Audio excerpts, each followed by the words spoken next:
Welcome to Unburied Remnants. The official narrative is just the surface. We dig into what's underneath. And we're just getting started. In Part 1, we established the geological case. 12,900 years ago, a fragmented cosmic body struck the North American ice sheet. The impact triggered continental wildfires, the collapse of the Laurentide ice sheet, a sudden temperature drop of 10 to 15 degrees across the northern hemisphere, and the beginning of a 1,200-year cold period called the Younger Dryas. When the Younger Dryas ended, abruptly in perhaps as little as 3 years, the remnant ice sheets melted.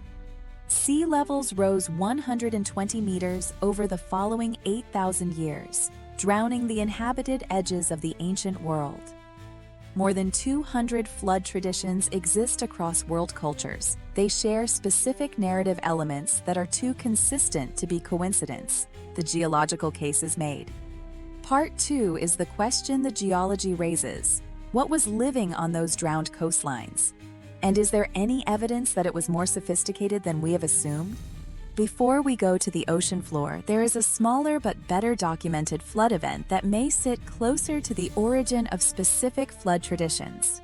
In 1996, oceanographers William Ryan and Walter Pitman published research proposing that the Black Sea, currently a large saltwater body, was once a smaller freshwater lake, significantly below sea level. Around 5,600 BC, they proposed, the rising Mediterranean breached the Bosphorus land bridge and poured into the Black Sea basin in a catastrophic flood. The evidence for a significant flooding event of the Black Sea basin is well supported in the sediment record. The saltwater-freshwater transition is clearly documented. What is debated is the scale and speed of the event. Ryan and Pitman estimated a flow rate equivalent to 200 Niagara Falls, raising the Black Sea level by roughly 15 centimeters per day for months. More recent research suggests the event may have been more gradual, but a significant inundation of previously inhabited lowland occurred. That is not in dispute. The Black Sea coastal shelf, now underwater, was densely habitable land at the time of the event. Neolithic farming communities were established in the region. The inundation of their land, whether over decades or centuries, would have been a formative collective trauma. Ryan and Pitman proposed that this event is the origin of Noah's flood. That displaced Black Sea peoples carried the memory of the inundation with them as they migrated into Mesopotamia, where it became the Gilgamesh flood, the Atrahasis epic, and eventually, through the Hebrew tradition, the account in Genesis. This is a plausible and well-argued hypothesis. It does not, however, account for the 200 other flood traditions on other continents. For those, the deeper ocean level rise driven by glacial melting is a more comprehensive explanation. The Black Sea event and the post-glacial sea level rise may both be real. They may both have contributed to flood traditions. The memory of the Black Sea inundation layered onto the deeper, older memory of the post-glacial drowning of the world's coastal zones. Let's look at what has actually been found on the submerged continental shelves. Not speculation. Sites that have been physically located, surveyed, and in some cases partially excavated. Dwarka. The ancient Indian city of Dwarka sits on the coast of Gujarat in northwestern India. In Hindu tradition, Dwarka was the kingdom of Krishna, a city of extraordinary beauty that was submerged by the sea after Krishna's death. It is specifically described as a real place, not a mythological realm. In 2001, the National Institute of Ocean Technology of India conducted sonar surveys of the Gulf of Cambay, off the Gujarat coast. They identified 2 large anomalies: structures extending over a 9-kilometer area at depths of 30 to 40 meters. Recovered artifacts from the area have been dated using thermoluminescence to approximately 9,500 years ago. The Marine Archaeological Center of India has separately surveyed the area immediately off the coast of Dwarka at a depth of 36 meters. They have documented stone walls, geometric foundations, and structural remains consistent with human construction. The site was above sea level until rising post-glacial seas inundated it approximately 10,000 years ago. These are not fringe claims. The Marine Archaeological Center is a government institution. The sonar data exists. The recovered artifacts exist. The structures are documented. What is debated is what level of civilization these structures represent. Were they a small Neolithic coastal settlement consistent with the known archaeology of the period? Or were they something more substantial? The honest answer is, we do not yet know. The sites have not been fully excavated. The artifact dating is contested by some researchers. But the existence of submerged human occupation in these areas, at exactly the depth and location predicted by post-glacial sea level rise, is not in question. Off the southwestern tip of Japan, near the island of Yonaguni, lies one of the most debated underwater sites in the world. The Yonaguni Monument is a series of stone terraces, stepped platforms, and what appear to be carved features. Right angles, flat surfaces, what some researchers have identified as a road, a gateway, and carved reliefs, at depths between 5 and 27 meters. The debate divides broadly into two camps. The geological argument holds that the terraces are natural, formed by the characteristic fracture patterns of the local sandstone, which does tend to break in flat, angular planes. The archaeological argument holds that the regularity and complexity of the features, combined with the presence of what appear to be clearly carved elements, exceeds what natural processes can explain. What is not in dispute? The platform on which the monument sits was above sea level approximately 10,000 years ago. If the structures are human-made, they were built before the post-glacial inundation. Professor Masaaki Kimura of the University of the Ryukyus spent 15 years diving the site and concluded that the monument is human-made, a partially natural formation that was worked and modified by human hands. His work has not been universally accepted, but it has not been definitively refuted. Graham Hancock has argued that Yonaguni, taken alongside Dwarka and the Gulf of Cambay sites, represents the beginning of a pattern, a series of submerged sites that, when fully surveyed, will reveal the coastal civilizations of the pre-flood world. That argument is not proven. The individual sites are real. The pattern Hancock proposes is a hypothesis, a reasonable one, given the scale of the post-glacial inundation and the known human presence on the continental shelves at that time, but a hypothesis. No episode about pre-flood civilization is complete without addressing Atlantis, and I want to address it carefully, because it is simultaneously one of the most over-sensationalized and under-examined topics in this whole area. Plato described Atlantis in two dialogues, Timaeus and Critias, written approximately 360 BC. He presented it not as mythology, but as a historical account transmitted through Egyptian sources to the Athenian statesman Solon, approximately 2 centuries before Plato's time. Plato's account is specific.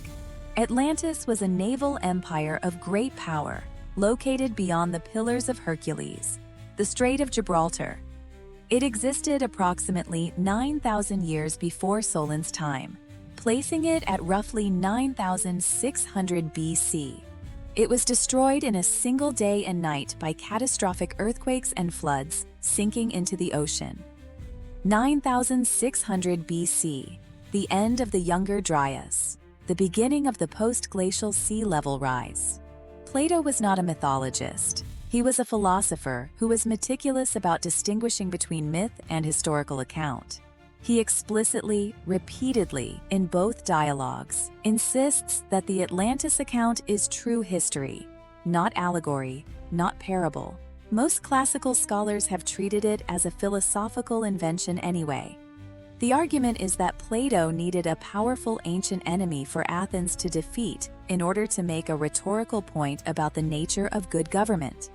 That may be correct, but it is also the case that Plato's date, 9,600 BC, aligns precisely with the period of catastrophic climate change and coastal inundation we have been examining, and that the specific description of a maritime civilization destroyed by floods and sinking beneath the sea fits the pattern of post-glacial coastal submergence exactly. Whether Atlantis was a specific place or a composite cultural memory of many drowned coastal settlements, the memory Plato was preserving may be real, even if the specific geography is difficult to pin down. We are now in a position to revisit Göbekli Tepe with new eyes. The site's construction begins at approximately 9,600 BC. The precise moment the Younger Dryas ends. The precise moment the post-glacial sea level rise accelerates. The precise moment Plato identifies as the destruction of Atlantis. If the coastal civilizations of the pre-flood world were being drowned, if the people who had built whatever they had built on the continental shelves were losing their homes to rising water, what would they do? They would move inland, they would go to high ground, and they would build something to remember what they had lost. A monument, a record, something carved in stone so deep and preserved so completely that no amount of time could destroy it. Graham Hancock has proposed that Göbekli Tepe is exactly this. Not the starting point of civilization, but a memorial to one that had been destroyed. Built by survivors, on high ground, out of reach of the rising water, at the moment the world they had known went under. This hypothesis is not proven. The excavation of Göbekli Tepe has not produced evidence of a sophisticated pre-existing civilization. It has produced evidence of hunter-gatherers building something extraordinary. Whether those hunter-gatherers were building from scratch or working from a tradition they were trying to preserve is a question the archaeology cannot yet fully answer. But the timing is precise. The location is correct. High ground in a region where the coastal lowlands were being inundated. The deliberate burial, we established in episode 5, is the behavior of people preserving something for the future, and the astronomical alignments encoded in the site suggest a level of knowledge that is difficult to explain from a purely hunter-gatherer starting point. The dots connect, whether they connect the way Hancock argues, or whether there is a different explanation that we have not yet found, is the central unresolved question of this entire area of research. Here's the question that the pre-flood civilization hypothesis has to answer. If an advanced civilization existed before the flood, why don't we have more evidence? The answer has several parts. First, the evidence may be underwater. The continental shelves that were the most habitable land on Earth at glacial maximum are now under 120 meters of ocean. We have surveyed less than 20% of the ocean floor. We are only just beginning to develop the technology to systematically search the shallow continental shelves for submerged sites. The absence of evidence is not evidence of absence. It is evidence of insufficient search. Second, pre-flood civilization, if it existed, may not have been the kind that leaves durable monuments. A maritime civilization, organized around coastal trade, fishing, and navigation, would leave evidence in wood, in fiber, in organic material that does not survive 10,000 years of submersion in salt water. Stone is what we find because stone survives. That does not mean stone is all there was.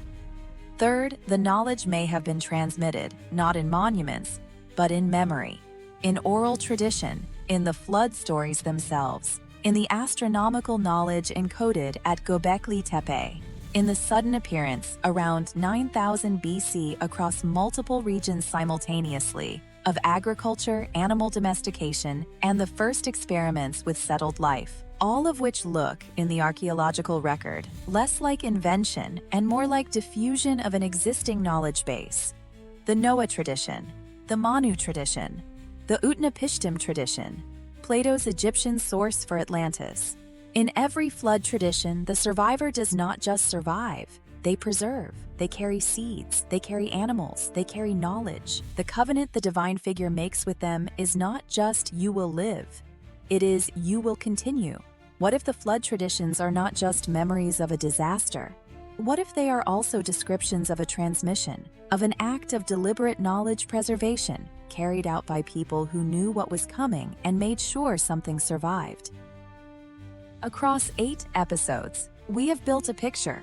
A world before our world, organized around coastlines we can no longer see, with a theology, a divine council structure, a forbidden knowledge tradition, a memory of a golden age that appears in every culture that came after it, independently on every continent, ended or severely disrupted by a catastrophe approximately 12,900 years ago, whose survivors moved to high ground and carved in stone everything they could remember.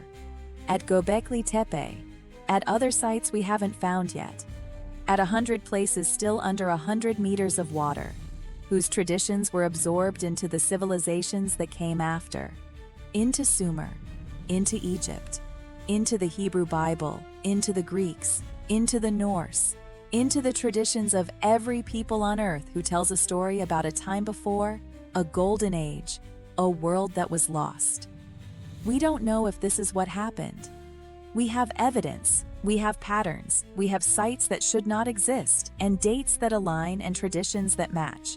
But we do not have the proof that archaeology requires: the excavated city, the deciphered writing system, the datable artifact that puts a sophisticated culture on the continental shelf at 10,000 BC. That proof may be down there. We may find it in the next decade as underwater archaeology technology advances. Or we may not. The ocean is large, time is long, and some things are buried deeper than any dig can reach. And if the flood was real, and the evidence says it was, then the question that follows is the oldest question in archaeology. Not whether civilization existed before the water came, but how much of it we have never found, because we have been looking in the wrong places. The cities of the antediluvian world are not buried, they are not hidden, they are underwater, and we are only now building the tools to look. Lost Cities of the Antediluvian World drops next.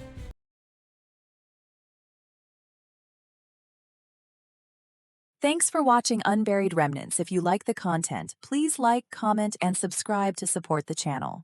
Stay curious, keep digging. The rabbit hole goes deeper.